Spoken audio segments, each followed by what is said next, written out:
has arrived, Reverend Luke Torian, representing Prince William in the Dumfries area. Reverend.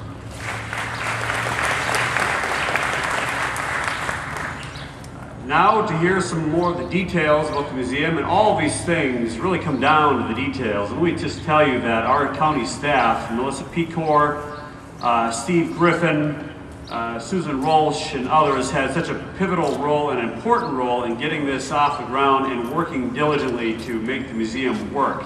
There's a lot that goes on when you think about federal, state, and local regulation and all the other parts of this project. There's a lot of moving parts. It took a lot of talent and a lot of hard work to make this work. And with that, I did now want to recognize the President and CEO of the Wartime Museum, Mr. Craig Stewart.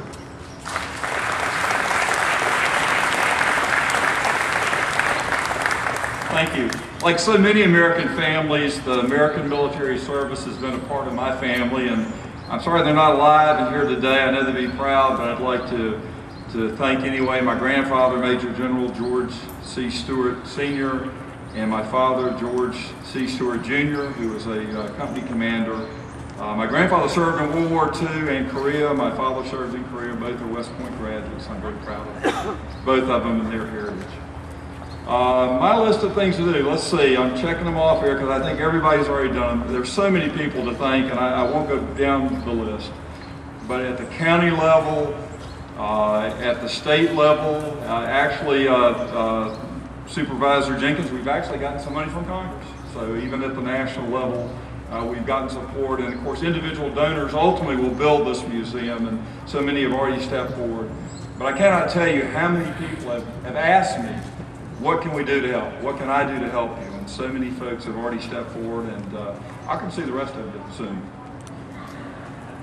A few specific details. They've really covered the big picture and a lot of the important details, but at this point I can tell you that this is a $50 million project. We actually started off a little bit bigger than that. We've scaled it back just a bit, but it is a $50 million project. We hope to be breaking ground, or at least doing some initial grading work before this year is over, but I think our official groundbreaking will probably be in 2012. And as Alan made reference to, we're hoping that our ribbon cutting gala opening will be on Veterans Day, November 11, 2014. When we say this is a unique museum, I think it's unique for a couple of different reasons. One, because we are so comprehensive, we will cover all the military branches, including their component units of the Reserves and National Guards, Army, Marine Corps, Navy, Air Force, Coast Guard. We'll cover all of the wars of the 20th and 21st century. And we'll cover the home front. I tell you that what families do while the family members are serving, what volunteers and so many others do on the home front to support the wartime efforts through all the wars are important stories, and that'll be a lot of what we'll talk about as well. Alan's tank and armored vehicle collection is amazing, and many of the prime pieces, including the Sherman tank that you see out there, will be a part of our permanent collection at the museum. There'll be other aircraft and simulators and things there that we'll make available. And when we say interactive, we really mean interactive. That it's our vision to let visitors touch and get inside, maybe even ride inside these vehicles. You'll see these vehicles on display. You'll see them in demonstrations. We'll have reenactments. We actually even envision possibly opportunities for visitors to be a part of a reenactment.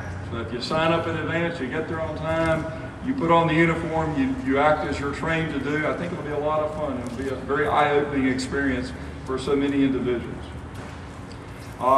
We are so happy to be here in Prince William County. We are so happy. This is where we started, and this is where we're going to be. And thank you, Chairman Stewart and everybody for helping us, and the Hilton family in particular for helping us be here.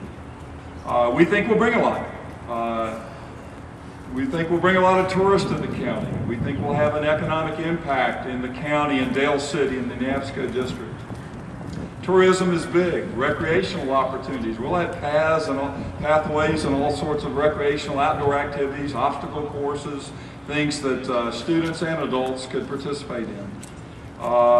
We take our environmental responsibilities serious, and I think if you look at one of our brochures, you'll see a lot more green there than you'll see anything on the map.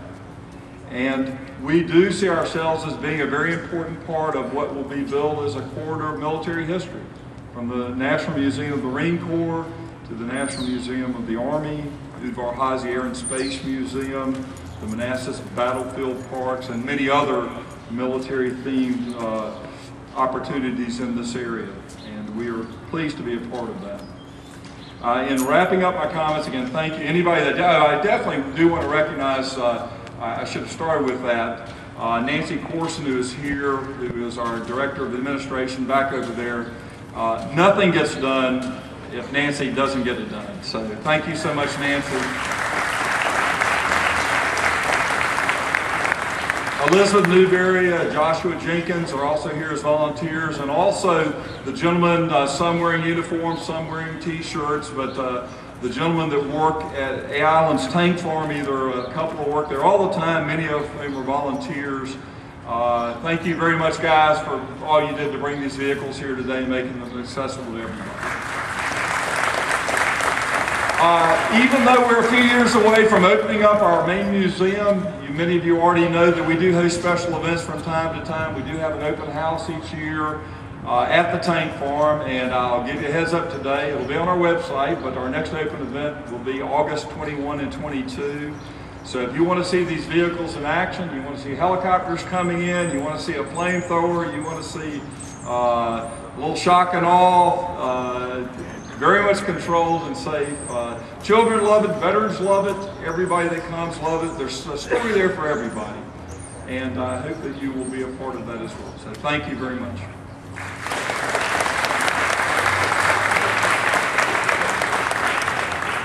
We'd ask Mr. Stewart not to use the flamethrower or do any reenactments here today in the plaza. But again, that is August the 22nd at their current facility. August 21st and 22nd here in Prince William County off of Baden Road, and please let me know or let the museum know if you're interested to get the details on that. Also coming up